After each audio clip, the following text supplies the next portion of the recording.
අයියෝ අය ලයිට් එක ඔෆ් කරේ? මේ මගේ රට නිසා. මං මගේ රටට ආදරේ නිසා. මේ පුරවැසියන් ගොඩනැගෙන කාලයයි. සුරකිමු ලංකා. එකතු වෙමු. එළිය දෙමු. ඒ විතරක් නෙවෙයි ඔබතුමාලා දන්නවා රටේ ජනතාව විරුද්ධ ලොකු මොනාවක් තමයි මොකද්ද? මේ රටේ මහා ජන ධනිය මංකොල්ල කාපු මහා පරිමාණ දූෂිතයන්ට දඬුවම් දීම සහ මහා පරිමාණ මිනිමරුවන්ට දඬුවම් දීම. அதே போன்று இந்த நாட்டின் மக்களுடைய ஒரு எதிர்பார்ப்பாக இருந்தது. கடந்த காலங்களிலே மக்கள் பணத்தை திருடிய, அதே போன்று கொலைகள் செய்த, மக்களை அச்சுறுத்திய அந்த நபர்களுக்கு எதிராக சட்ட ரீதியாக நடவடிக்கை எடுத்து தண்டனை வழங்க வேண்டும் என்பது. අපේ ඔබතුමාලාගෙන් අහන්න කැමති ආණ්ඩුව මහා පරිමාණ රාජපක්ෂලා, වීරවංශලා, වික්‍රමසිංහල වගේ ඒ ඇතුළු මහා පරිමාණ දූෂණ වලට සම්බන්ධ පුද්ගලයන්ට අදාළව කරන පරීක්ෂණ පිළිබඳව ඔබතුමාලා ඒක අනුමත කරනවද නැද්ද කියලා අපි දැනගන්න කැමතියි. அதே போன்று உங்களுக்கு தெரியும் இன்றைய காலகட்டத்திலே பெரிய அரசியல் தலைவர்களாக திகழ்ந்த ராஜபக்சர்கள், ரணில் அல்லது வீரவன்ச போன்ற அரசியல் தலைவர்களுக்கு எதிராக நடாத்தும் அந்த விசாரணைகளை நீங்கள் அனுமதிக்கிறீர்களா இல்லையா என்று நாங்கள் கேட்கின்றோம். මොකද කියන්නේ ඔබතුමාලා? சொல்லுங்க. என்ன சொல்கிறீர்கள்? அனுமதிக்கிறீர்கள்? ඒ වගේම තමයි පාස්කු ප්‍රහාරය සම්බන්ධව කරන පරීක්ෂණ සම්බන්ධව ඔබතුමාලා මොකද කියන්නේ? அதே போன்று இந்த ஈஸ்டர் தாக்குதல் தொடர்பாக நடாத்தும் விசாரணைகள் தொடர்பாக நீங்கள் என்ன சொல்கிறீர்கள்? ඔබතුමාලාගේ එකඟයිද නැත්නම් අකමැතිද? நீங்கள் இணக்கமா இல்லையா? ඒ නිසා කවුරුවත් හිතුවේ නෑ රාජපක්ෂලා ගොඩනගපු කිරිදීලා හදපු සුරේෂ් චලය වගේ பிரபல புத்தரை அத்தலகுட கணிக்க யாருமே நினைக்கவில்லை ராஜபக்சாக்கள் பாலூட்டி வளர்த்த சுரேஷ் சலை போன்ற நபர்களை கைது செய்வார்கள் என்று யாருமே நினைக்கவில்லை. ඒගොල්ලෝ හිතුවා හැමදාම නීතියට උඩින් කියලා. அவர்கள் நினைத்தது அவர்கள் எந்த நாளும் சட்டத்திற்கு மேலாக இருப்பவர்கள் என்று. කවුරුවත් හිතුවේ නෑ රනිල් වික්‍රමසිංහ උසාවිගෙන රිමාන්ඩ් කරලා කියලා. யாராவது நினைத்தார்களா ரணில் விக்ரமசிங்க அவர்களை நீதிமன்றத்திற்கு கொண்டு போவோம் என்று? ඒ නිසා අපි ඔබතුමාට කියන්න කැමතියි මේ ආණ්ඩුව ඔය කියන දේශපාලන දූෂිතයන්ටවත් දේශපාලන බලවතුන් කියන මොකෙට්ටවත් බය නැහැ. අපි ගරු කරන්නේ බය වෙන්නේ ඔබතුමාලා ඉස්සරහ විතරයි පිස්සනමන්නේ වෙන එක දේශපාලන තත්ත්වයකට දාලා කිසිදයක් අකුලන්නේ. ஆகவே நாங்கள் எந்த ஒரு பெரிய அரசியல்வாதிகளுக்கோ அரசியல் தலைவர்களுக்கோ நாங்கள் பயப்படுவதில்லை. நாங்கள் பயப்படுவது இந்த மக்களுடைய ஆணைக்கு, மக்களுக்குத்தான் நாங்கள் பயப்படுவோம். மக்களுக்காகவே நாங்கள் தொடர்ச்சியாக சேவைகளை செய்வோம். අන්නේ පරීක්ෂණ ටික හරියට කරන නිසා ජනතාවගේ පැත්තෙන් කෙරෙන්න ඕන වැඩ ටික ආණ්ඩුව කරන නිසා තමයි මගේ අමතාවට අද මේ විපක්ෂයේ 4 දෙනා 5 දෙනා 10 දෙනා 15 දෙනා ඇවිල්ලා බුරු සත්‍යයක් දාලා ඒක තමන්ගේ කුඩු නාලිකාව වලින්ම තියාගෙන ඊට පස්සේ පෙරණ කියනවා මොකද්ද ආණ්ඩුවට ගෙදර යන්න. அந்த விசாரணைகள் சரியாக நடப்பதால் தான் நீங்கள் அவதானிப்பீர்கள் எதிர்கட்சியில் இருக்கும் 5 பேர் 10 பேர் அல்லது 15 பேர் இவ்வாறான கொஞ்சம் பேர் போய் இந்த அரசாங்கத்துக்கு எதிராக பொய்யான கருத்துக்களை பரப்பி இந்த அரசாங்கம் வெளியேற வேண்டும் என்ற அந்த குரலை எழுப்பிக் கொண்டிருக்கிறார்கள் அவர்கள். නේද? තුන් දෙනෙක් එනවා කෑ ගහනවා ආණ්ඩුව දීලා යන්න කියලා. 3 பேர் வரார்கள் என கோஷம் எழுப்புகிறார்கள். அரசாங்கத்தை பதவி விட்டு விலக வேண்டும் என்று கூறார்கள். ඒක ආණ්ඩුවට යන්න කියලා ඒගොල්ලෝ යනවා. அரசாங்கத்துக்கு வெளியேறுங்கள் என்று அவர்களே வெளியேறி போகிறார்கள்.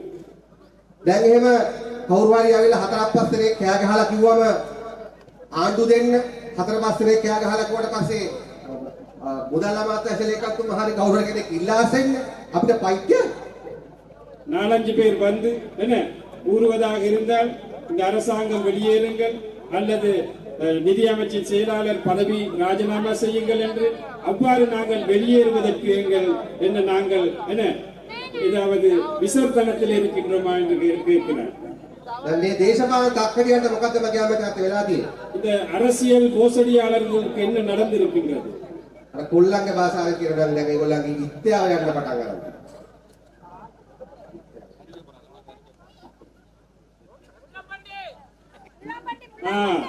இளைஞர்களுடைய அந்த பாசையை கூறுவதாக இருந்தால் அந்த முள்ளம்பண்டி பயணிப்பதை போன்று போகிறார்கள்.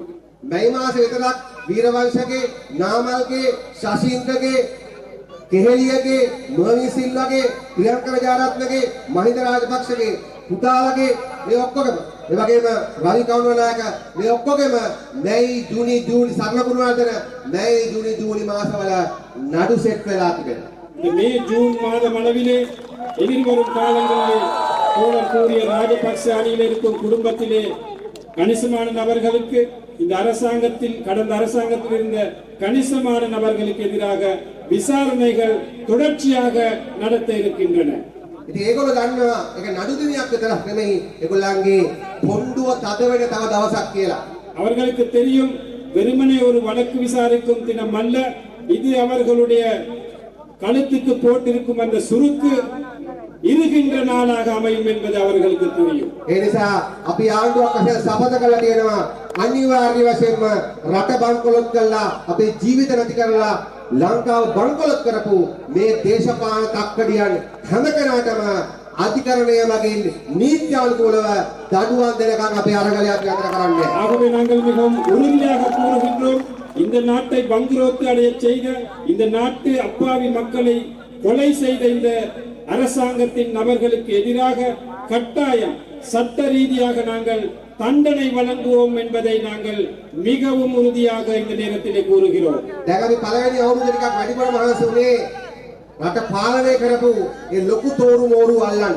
முதலாவது வருடத்திலே நாங்கள் கஷ்டப்பட்டது இந்த நாட்டை ஆட்சி செய்த பெரிய பெரிய நபர்களை கைது செய்வதற்கு அல்லது அவர்களுக்கு விசாரணைகள் நடத்துவதற்கு. නමුත් අපි මේ උතුරු පළාතට ආවට පස්සේ අපේ සහෝදර සෝරයා අහනවා சகோதரயா දකුණු හොරු විතරද අල්ලන්නේ උතුරු හොරු අල්ලන්නේ නැද්ද කියලා. இந்த வடமாகாணத்திலே நபர்கள் கேட்கிறார்கள், ஏன் தென்பகுதியிலே இருக்கிற மோசடியாளர்களை மட்டுமா கைது செய்கிறீர்கள், ஏன் வடமாகாணத்திலே ஊழல் மோசடியாளர்களுக்கு எதிராக விசாரணைகள் இல்லை ஏன் என்பதை மக்கள் கேட்டார்கள். මොකද කියන්නේ අපි එක පටන් ගමුද? என்ன சொல்கிறீர்கள், அதை ஆரம்பிப்போமா? ඒ නිසා මතක තියාගන්න අපි පළවෙනි අවුරුද්ද අපිට තිබුණා රට ස්ථාවර කරගෙන ඔබතුමාලගේ ජීවිතය ශක්තිමත් කරන ගමන් තමයි හොරු මංකොල්ලකාරව අල්ලන්න ඕනේ. දැන් අපි රට හරි පදනමෙන් දාලා තිබෙනවා. රට ආර්ථික වශයෙන් දිත්ත වලින් අටුන් නැතිනම් මේ ඇමරිකා ඉරාන යුද්ධයේ තෙල් ප්‍රශ්නයෙන් ලංකාව වැටුන් නැතුව රටෙන් නැතිනම් ජනාධිපතිතුමා අතුරු ආණ්ඩුව මේක ගාන්ට මේ අමාරු මෝදේ ගෙනියනවා නම් ආයි මේ ආණ්ඩුව වටන්න පුළුවන් කිසිම වෙන දෙයක් නෑ මගේ අමරා. ஆகவே கடந்த இந்த 18 மாத காலத்திலே நாங்கள் கஷ்டப்பட்டது இந்த நாட்டின் பொருளாதாரத்தை உறுதியான ஒரு நிலைக்கு கொண்டு வருவதற்காக.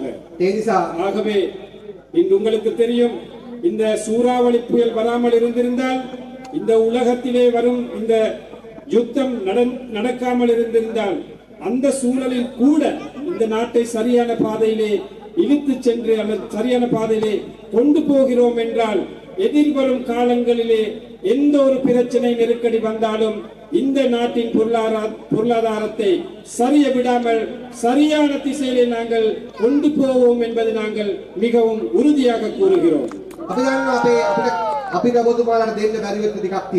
உங்களுக்கு அனைத்துமே வழங்க முடியாமல் போனது என்பது எங்களுக்கு தெரியும்.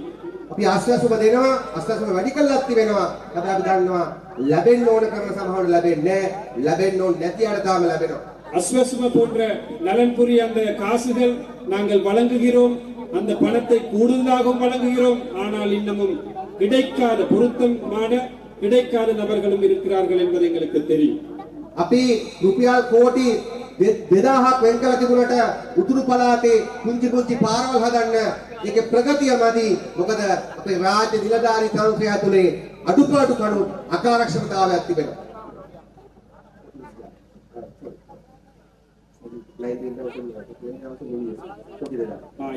2000 கோடிகள் நாங்கள் வடமாகாணத்திற்கு கிராமிய பாதைகள் செய்வதற்காக ஒதுக்கி இருந்தாலும் அவை சரியான முறையிலே அந்த பாதைகள் இன்னும் செய்து முடிப்பதற்காக எங்களுக்கு இன்னும் சிக்கலான நிலைகள் காணப்படுகின்றன.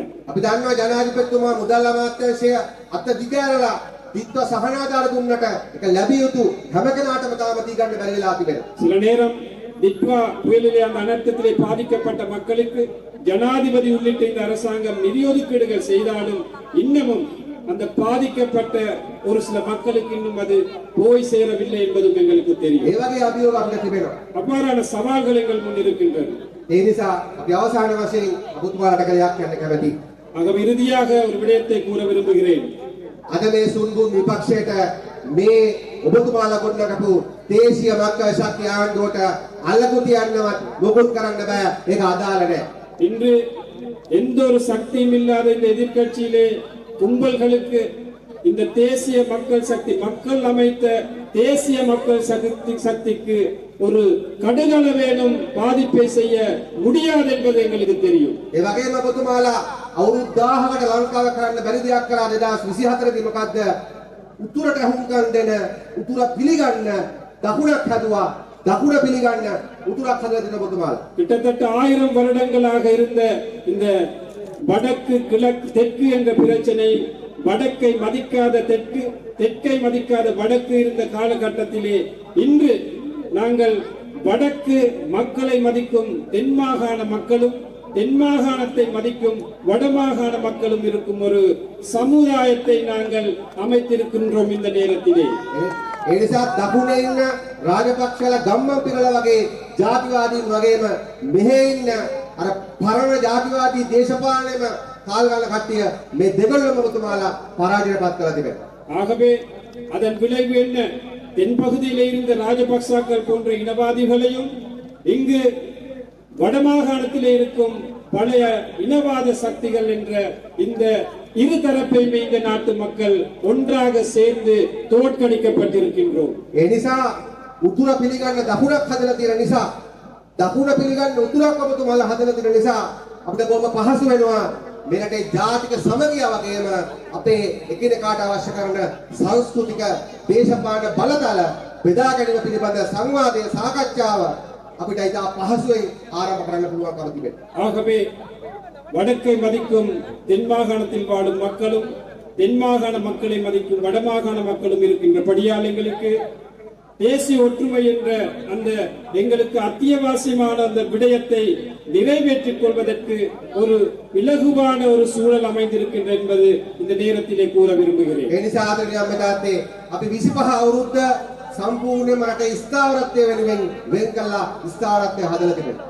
2025ஆம் ஆண்டு இந்த நாட்டிலே உறுதியான ஒரு நிலை ஏற்படுத்துவதற்காக நாங்கள் கடமைப்பட்டிருக்கின்றோம். 26, 27, 28 අවුරුදු තුනම අපි මහා පරිමාණ සංවර්ධනය වෙනුවෙන් වෙන් කරනවා. ඒක වැඩිම පංගුව අපි උතුරට ගේනවා.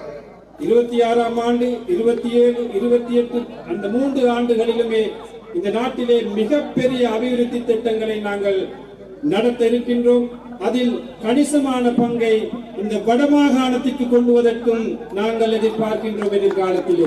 29 අවුරුද්ද අපි දේශපාලන සමාජ පරිවර්තනයේ වසර විදිහට තියාගෙන තිබෙනවා. 2029ஆம் ஆண்டு இந்த நாட்டிலே அரசியல் பரிவர்த்தனை செய்யும், அரசியல் மாற்றத்தை செய்யும் வருடமாக நாங்கள் நிலைநாட்ட இருக்கின்றோம்.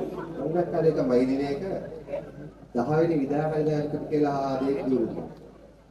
ஒரு மே தினத்திலே பார்த்தாராம் 10வது நிறைவேற்று அதிகாரம் கொண்ட ஜனாதிபதி என்று சத்திய பிரமாணம் செய்கிறார். ඔබතුමාලා මොකද කියන්නේ? යගේ පාර්ලිමේන්තුවේ එක්කෙනා ඉන්නේ. ඔබතුමාලා මොකද කියන්නේ? 2029 දී අපි නැවත මීට වඩා ගැඹුරු ප්‍රතිසංස්කරණ වෙනුවෙන් මීට වඩා බරපතල සංවර්ධනයක් වෙනුවෙන් මීට වඩා නැවත හැරෙන්නේ නැති සංවර්ධිත ලංකාවක් වෙනුවෙන් අපි නැවත අනුර සහෝදරයත් එක්ක ඔබතුමාලා ඉස්සරහට එනවා. මොකද ඔබතුමාලා කියන්නේ නැවත දේශීය මක්කල ශක්තියට උතුර දකුණ දෙනවද? මොකද කියන්නේ? எதிர்வரும் 29ஆம் ஆண்டிலே மீண்டும் அந்த ஊழல் மோசடிவாதிகளுக்கு நாட்டை பாரம் கொடுக்கிறதா, அல்லது இந்த மக்களை நேசிக்கும் மக்கள் பிரபண்டமான மக்கள் அபிவிருத்தியை திட்டமிடும் உறுதியான ஒரு பொருளாதாரத்தை அமைக்கும் அனுர திசாநாயக தோழருக்கு இந்த நாட்டை பாரம் கொடுக்கிறதா இல்லையா என்று என்ன கூறுகிறீர்கள்?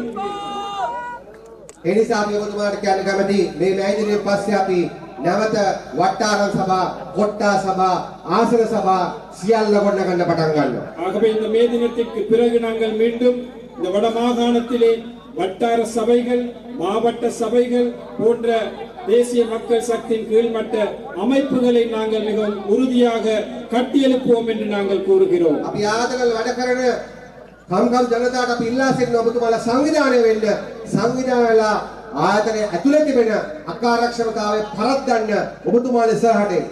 நாங்கள் மிகவும் உன்னிப்பாக கேட்கின்றோம் உங்களிடம், உங்கள் வட்டாரத்திலே உங்கள் மாவட்டத்திலே உறுதியான அமைப்புகளை அமைத்து இந்த சரியாக வேலை செய்யாத திறன் இல்லாத அந்த அதிகாரிகளுக்கு எதிராக நாங்கள் குரல் எழுப்புவோம்.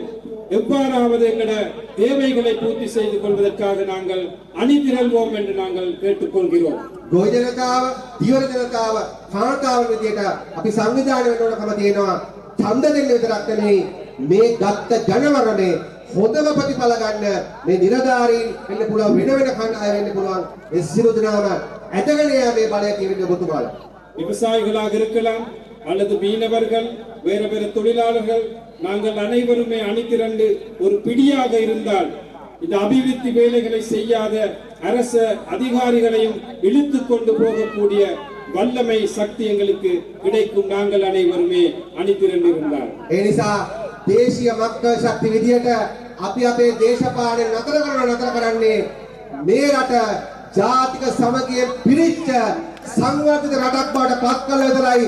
අන්න ඒ සිහිනය වෙනුවෙන්, ඒ අරමුණ වෙනුවෙන් මේ වැඩ කරන පන්තියේ දවසේදී අපි සමත කරලා අපි සියලු දෙනාම වේගයෙන් සංවිධානාත්මකව වැඩ කරන්න පටන් ගන්න කියලා ඉල්ලා සිටිමින් ලෝක කම්කරු දිනයටත් වැඩ කරන ජනතාවටත් උතුරේ අම්මදාතටත් ජය වාක්‍යයෙන් අපි සමගන්නවා. අපි සෝදරාට ස්තුතියි. தேசிய மக்கள் சக்தி என்ற அடிப்படையில் நாங்கள் நமது அரசியலை நிப்பாட்டுவதாக இருந்தால் இந்த நாட்டை தேசிய ஒற்றுமையை வளர்த்து எல்லாரும் மிகவும் அமைதியாக சமாதானத்துடன் வாழும் இந்த நாட்டிலே மிகப்பெரிய அபிவிருத்தியை நிலைநாட்டியதன் பின்பு இந்த நாட்டில் அனைத்து மக்களுக்கும் எல்லா உரிமைகளும் கிடைக்கக்கூடிய அந்த சூழலை அமைத்ததன் பின்புதான் நாங்கள் இந்த அரசியலை நாங்கள் விடுவதாக இருந்தால் விடுவோம்.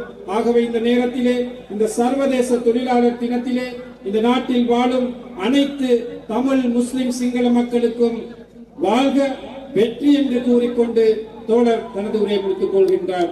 நன்றி, வணக்கம் என்று கூறிக்கொண்டு